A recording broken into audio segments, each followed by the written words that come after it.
Hey, good morning, good afternoon, good evening. I am Steven Steers here with Grad Prep, and today we're going to teach you how to find your next customer in 3 questions or less. So you might be asking yourself a couple of questions. I think I have this really strong idea for a company, but I don't know where to start. Or you might say, well, I'm an entrepreneur now. This is going to be easy. Let's jump in. I know exactly what I'm going to do, but who can I turn to for advice? Or you might say, what's a framework I can use to make sure that my business idea is actually something people want to buy? Well, friend, if you're asking yourself those questions, you're in the right place. So we're going to teach you by the end of this training. My promise to you is that I'm going to teach you the 3 questions you need to ask to find your next customer. So let's start with a quick story.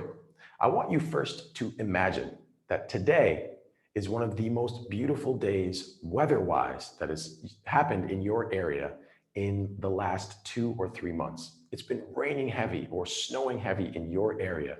And finally, on a Saturday morning, you wake up, you look out the window, and the sun is out. You check the weather report. It is a beautiful, balmy day, not too hot, not too cold. In fact, it's perfect. It's just the type of day you've been thinking and wanting for the last 3 or 4 months. You say to yourself, because it's Saturday, you've slept in, you had a great sleep. You say, hey, let's go get a coffee. And maybe you say that to your spouse, your roommate, your colleagues, whomever, your dog. You say, hey, let's go out for a run. You get dressed in this brand new jacket, the one you bought at the end of last season that you haven't been able to wear yet because it's been too dark, too cold, and just quite frankly, not the right time for it. So what do? You put it on and you feel excited. You're feeling great. You're like, man, I am so beautiful. I am so handsome in this jacket. And then you head out of your house onward towards your favorite cafe to have your beverage of choice. Maybe it's some tea. Maybe it's a latte. Maybe it's a caramel macchiato. Whatever your preference, that is what you're going to do. And as you step outside, as your foot crosses the threshold of your door, you are hit with the smell of fresh flowers, of trees growing and budding.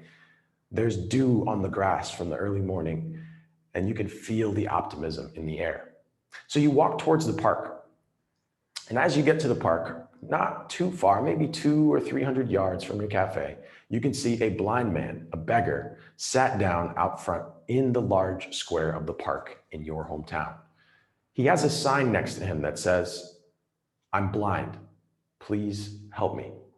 Now, you're a little too far away to be able to jump over there and maybe give him a dime or two. And you're also really excited about your coffee. So you go about your business. You go to the coffee shop, you order that lovely drink that you like, and then sit down and wait for them to call your name. Your dog nestles clearly at your feet. Your spouse is excited about their drink coming, or your friend is really excited about their drink coming, and you sit together in this beautiful energy and harmony and excitement for what's about to happen with these great beverages. You can smell all the coffee grounds. You can hear all of the machines whirring, and you're excited to be outside.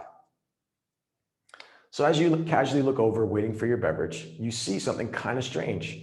This woman is dressed in all black, black scarf, dark black shades, black pantsuit, but she has on these red heels and is carrying this big attache case, also black. And she stops in front of the blind man as you're looking over, and she's like towering over this guy. And it looks really strange. It's quite different from the normal things that are happening in your hometown in the park on such a nice day. She opens her case, grabs the man's sign, and then starts to feverishly rewrite it. You're confused now, but you don't pay it too much mind because your caramel macchiato arrives. You take a sip, and it's just as delicious as you imagined. You continue to drink and casually look over between sips, maybe halfway through your beverage, and you see that a crowd is forming around the blind man. People are dropping money in dollars, opening wallets and purses, and putting money into the coffers of this blind man. You're staring at this, and as you do, you see him empty out the bucket into his jacket because it's full. what the heck is going on here? So in your internal curiosity, you tap your spouse, you finish down your drink. After he or she finishes their drink, you say, hey, let's go over here and see. And as you crest over the hill to walk down towards the blind man, you are hit with the sign. What does the sign say? And as you're hit with the sign, you open your wallet to give him a bill. The sign says the following: it is a beautiful day and I can't see it. It is a beautiful day and I can't see it. So the question you're probably asking yourself, why are you telling me this story, Stephen? Well, there's a couple of things. Number one, going forward, if you're going to be an entrepreneur, I want you to think of yourself and this framework I'm going to share with you as the mysterious woman dressed in all black with the red heels. And I want you to think of your potential customers as the blind man begging in the park. Now, here's why. You, as an entrepreneur, if you're building a company that will be successful, that you hope will be successful, you have to solve a real problem for people, which we're going to talk about in just a second. If you're solving a real problem, that means you can see things that your market cannot see. So you need to think of yourself as different than your market and be able to take the surroundings around you and around them and help them to achieve what they want to achieve. In this instance, helping the blind man to take advantage of the situation around, to affect and tell a good story for the audience, which is the people in the park enjoying this beautiful, beautiful day, just like you were, to get them to feel the right way, to then start taking action, to give him money and to help him grow in his outcomes that he's looking for. So that's how you need to think about yourself as an entrepreneur. And if you're beautiful or handsome, that also can't hurt you at all. So let's jump into the top 3 questions you're going to need to find your very next customer. So I created this small equation. It's going to look really mathy, but I promise you it's not crazy. So I'm going to write that down for you right now. So it goes W, P, F, W over W, N. Now, I promise this is not math. It is just an equation to help you potentially remember. Maybe math was your strong point. We could rewrite it. But I'm going to actually put this up here at the top so we have this for reference, and you'll understand in just a moment why this is an important thing. So question 1, you always got to start with question 1, right? What's the first thing we need to know about? Number 1, the first question is, what problem do we solve? Now, I don't care how amazing your product or service is. If you're not solving a problem for somebody, you don't have a business, period. You need to solve a problem. So you need to figure out what some methods are that you can start to extract what the problem is. You have to really do everything you can to get into your network and talk to people about what problems they're experiencing so you can build something that people want. You hear about these huge companies, massive valuations, raising all this crazy money and selling for huge amounts of money because they solve big money problems. It all needs to start with, what problem do you solve? So your homework here is to figure out a few problems that you want to solve and find out a few problems that exist. Now, your next question is, where do I find problems to solve? Well, 1, you probably have an idea of something you want that is on your heart or in your mind of something that's really exciting to solve. So first, start with that. But let me give you 3 quick places that will be beneficial to look for problems that people have and to start building communities. Number 1, your network. You've heard the expression, your network is your net worth.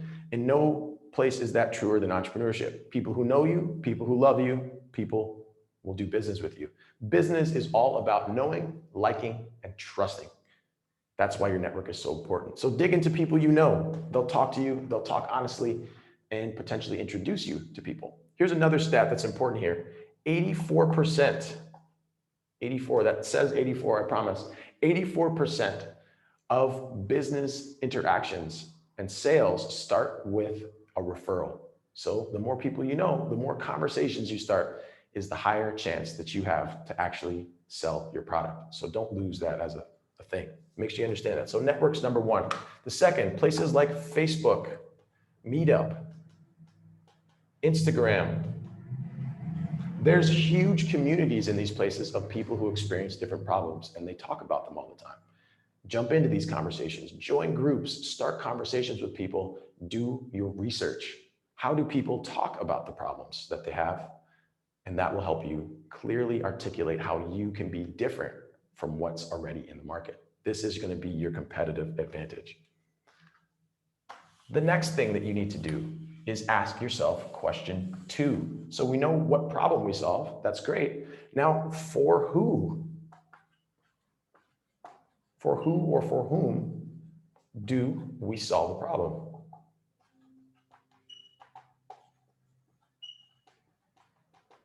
That's question number 2. Who do you solve this problem for? So you found a problem, who experiences it? Where do you find these people that experience the problem? What are the things that they need to get this work done for themselves? You have to keep this in front of your brain, because if you know who you solve a problem for, you know how to find your customers on a regular basis. So you know what problem you solve, you know who you're solving a problem for. Now we've started the first part of a formula to give ourselves an audience, to give ourselves a chance to create an actual business with customers. Some places I like to look for where people are talking about their problems and understanding who has these problems is a place called Quora. Quora.com. You can get a free account on Quora right now. You can register after this training here. And on Quora, you can start to follow certain subjects: digital marketing, finance, sales, you name it. And there's people, you can think of it as the Reddit for business. People post queries. People post things and they upvote them as well, which is a really good indicator that the conversation is heavy about a certain topic. If a topic has a lot of upvotes, that means it's something that people are conversing about. That's a great place to understand problems. The other thing that you should do on Quora is understand exactly who you can talk to. So start conversations with these people. Weigh yourself in as an expert. These are great ways to start conversations. The final thing, the final question to ask is, why now? Why is now the time for business? So if you're in a B2B context, meaning you sell to a business, there's 4 reasons people will buy from you. Number 1, you're going to help make them money. Number 2, you're going to help save them money. Number 3, you are going to increase their efficiency. And number 4, you're going to mitigate their risk. If you are in a business to consumer context or direct to consumer context, there are 3. They are to help make money, better health, and relationships. If you're going to help people do those 3 things, that's going to help people understand why now is the time to do business with you. I call those the Magnificent 7. Those are the 7 reasons that people buy anything. And if you can tie what problem you solve for a certain group of people back to one of those 7 reasons, depending on what it is that you're selling to people, you're always clearly going to be able to know what problem you solve, for who, and what it can do for them, the cost of inaction. So getting back to our favorite equation up here for the math that I mentioned before, that is not math. WP stands for what problem. The F is for who over the power or denominator of why now, because sales always comes back to why is now the time. Those are the questions that you need to answer if you want to get your next customer. Follow that rubric. Ask yourself, what problem do we solve? Ask yourself, who do we solve the problem for? And use one of the Magnificent 7 reasons to understand why now is the time for them to solve that problem. I'm Steven Steers here with Grad Prep. I have more homework for you, and I have a secondary framework on what you should do once you know this information. So stay tuned for next week's session, and let me know in the comments below if this was useful and how I can help. I will see you soon, and I hope you have an awesome day and an even better week. Take care.